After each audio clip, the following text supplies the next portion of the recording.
critical numbers, which means it cannot have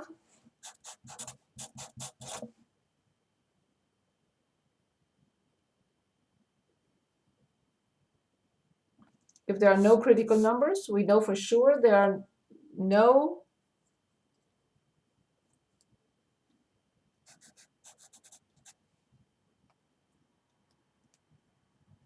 when a function has no critical numbers, it will never have what?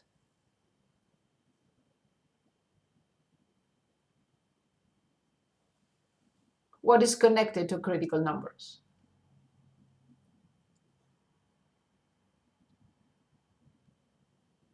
It's okay if you're wrong. We discussed this. This is important.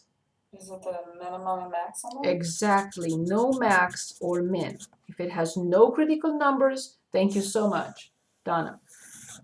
No critical numbers, no max min, guaranteed. Awesome. We still have to study the sign. So we go back, we look at the first derivative, and I will say, and you will tell me why, I refuse to study the sign of this expression. Why I refuse to study the sign of 1 over x plus 2 squared? What is the sign of this expression forever? I don't need to plug in anything.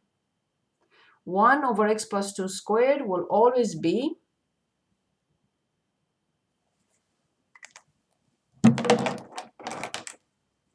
one over x plus 2 squared always be what type of number?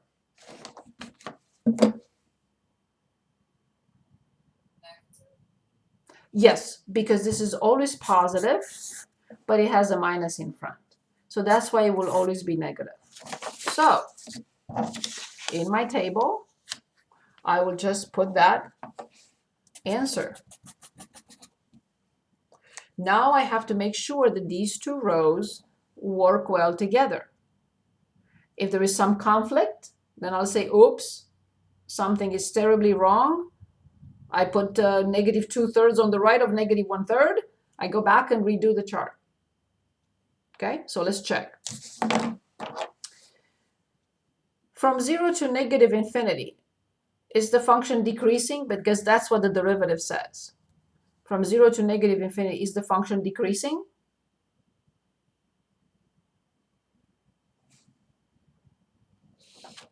Yes.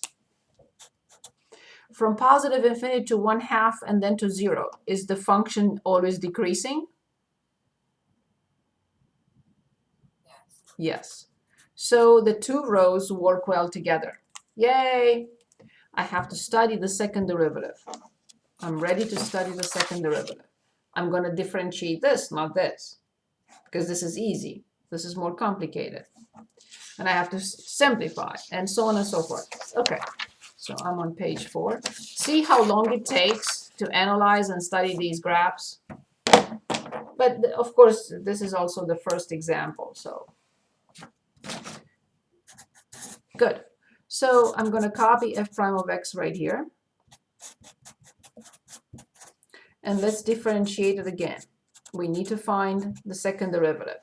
Again, what for? Why am I finding the second derivative? Why do I need to find the second derivative? Because I'm interested to find if the function has what? Why am I bothering with the second derivative? What am I learning from the second derivative? If it has a concavity. And? Point of inflection. That's it. Exactly. That's it. Good. So bring down negative 2. What do we get?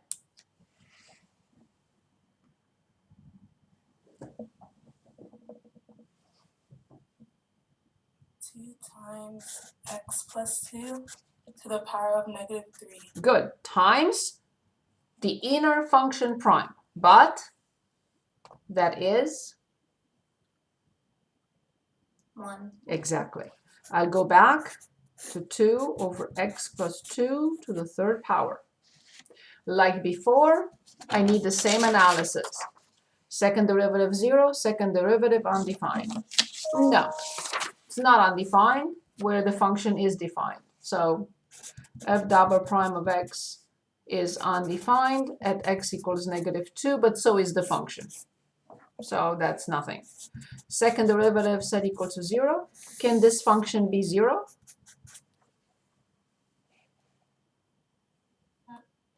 Say it again. No. No. The numerator cannot be 0. A fraction is 0 only if the numerator is 0, but that's not the case. I still have to study the sign.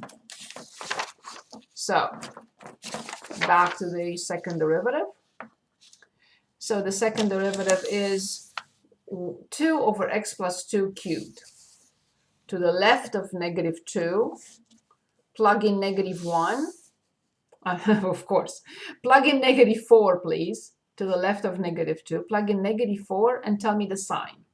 I don't need the number, I only need the sign. So I want to use -4, plug it in. And then I want to use 0, plug it in.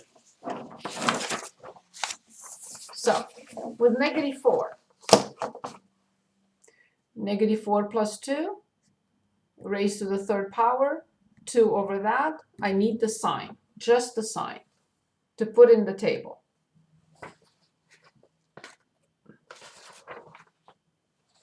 Negative. Excellent. Because -4 plus 2 is -2. -2 cubed is negative. Positive over negative is negative. Awesome. Let's plug in 0. 0 plus 2 cubed and 2 over 2 cubed. I only need the sign. Positive. Excellent.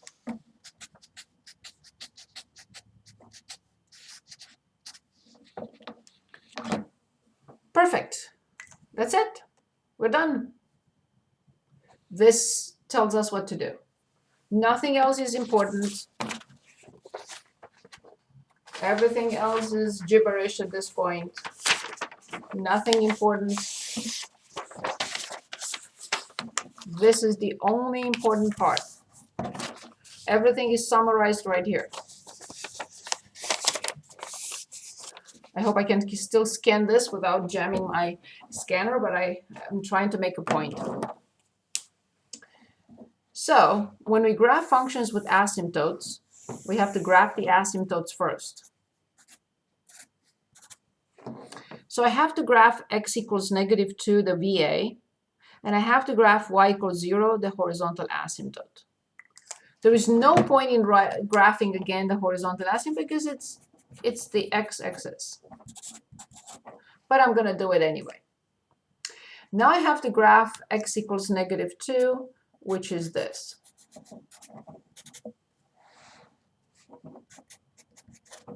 So I graph the asymptotes first.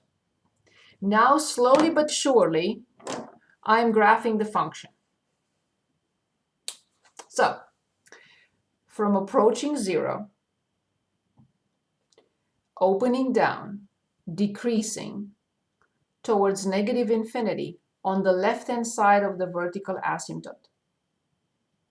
Again, from close to 0, decreasing, opening down towards -infinity. Very easy.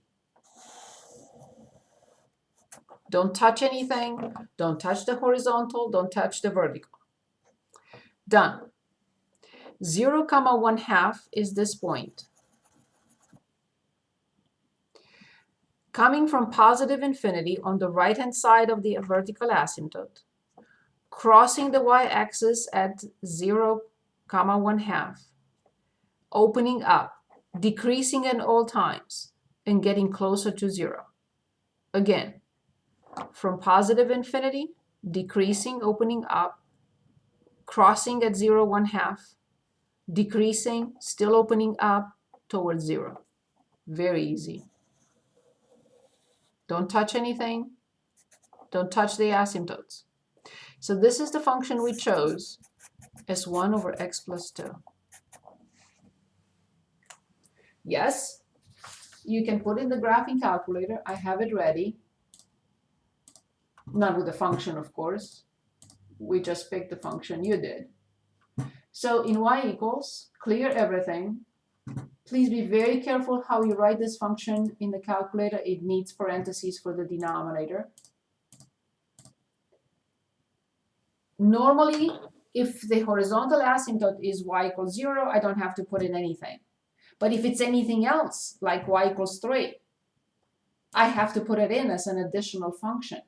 But not in this case.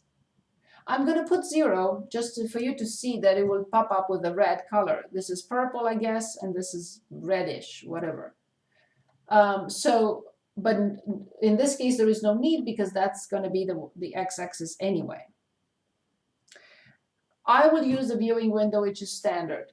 So I will say zoom standard 6, because I don't remember what I had. We changed the viewing window. It's not standard, so it's all sorts. So zoom standard. And here's the graph. And here is the horizontal asymptote. And the vertical asymptote doesn't show.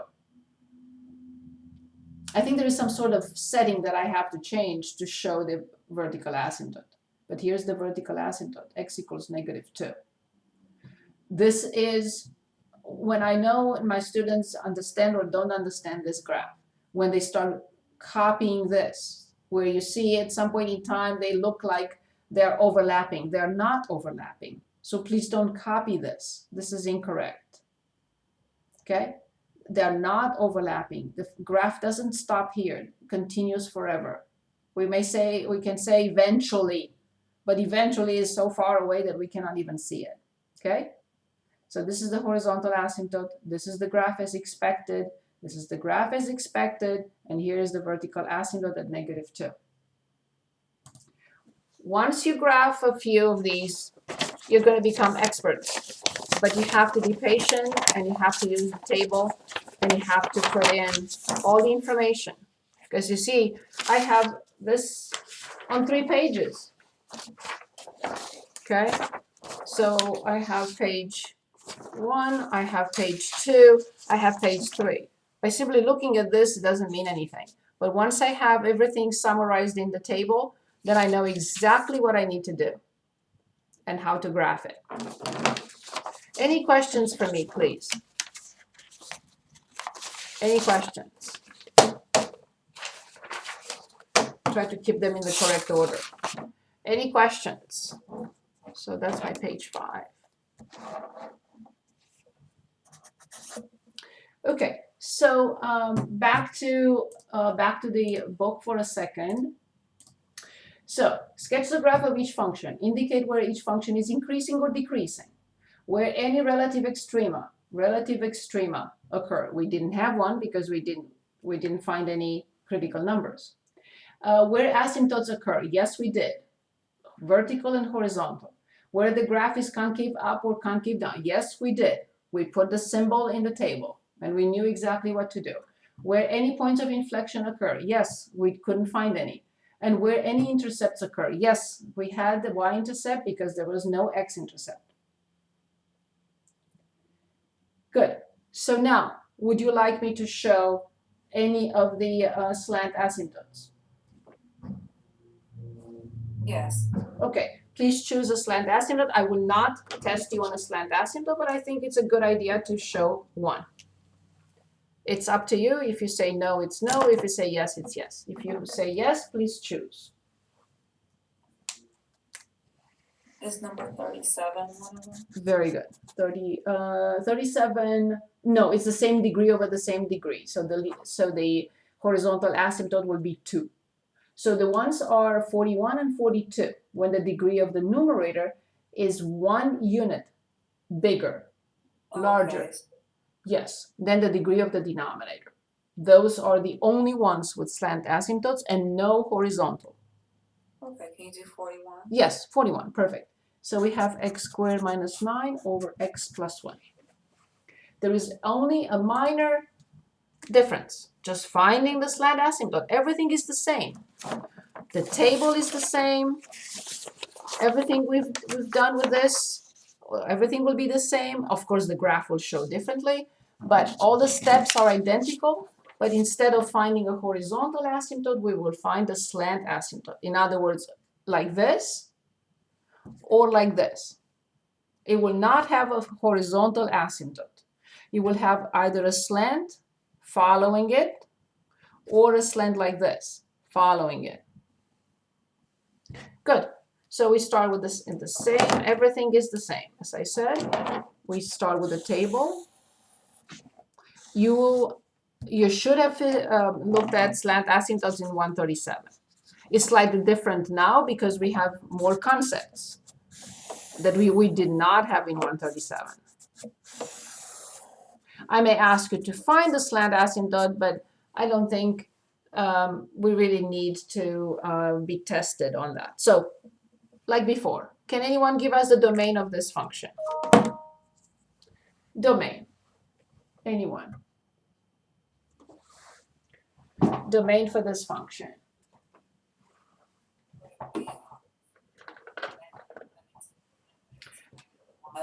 So, yes, absolutely. So, negative infinity, negative 1, 0, infinity. This means if the function is undefined and negative 1, so are the derivatives. No question about it. Good. Now, can anyone factor the numerator?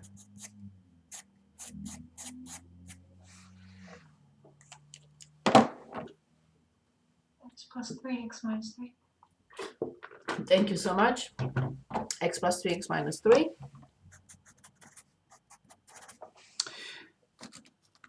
I'd like to plug in, first of all, can anyone plug in 0 here and give us the y-intercept?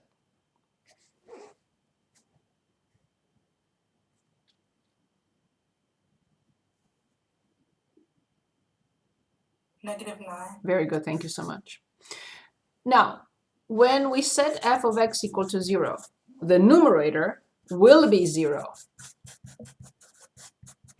At which x values?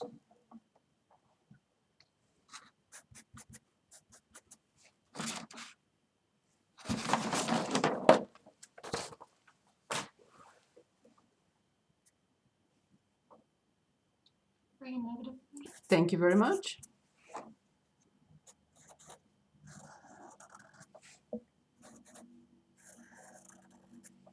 Good.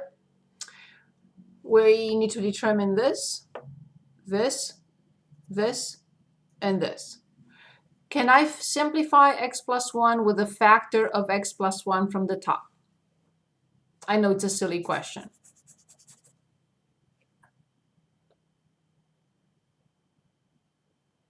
No. So then x equals -1 is a VA. Carved in stone.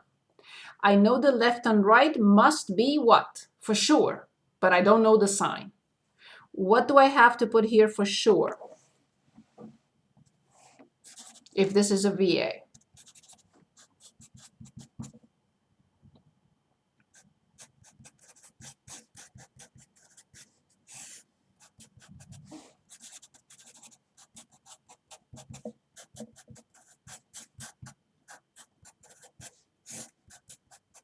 If this is a VA, these two are guaranteed to be what?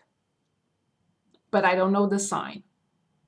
Infinity. Yes, these must be infinities, but I have to wait. I have to wait because I don't know the sign. I will know the sign and go back in a blink. Okay.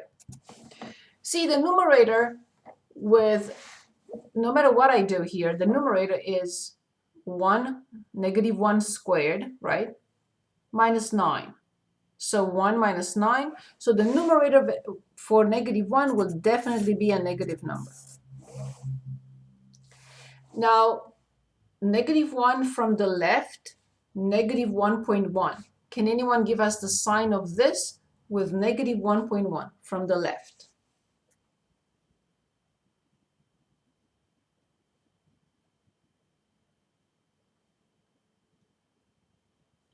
The sign of this with -1.1. -1.1 plus 1. Very good. What is the sign of the result? Negative over negative. Positive. That's it. Now with -1.1 from the right, -0.9. -0.9 plus 1. Just the sign. Positive. What is the overall sign of negative of a positive?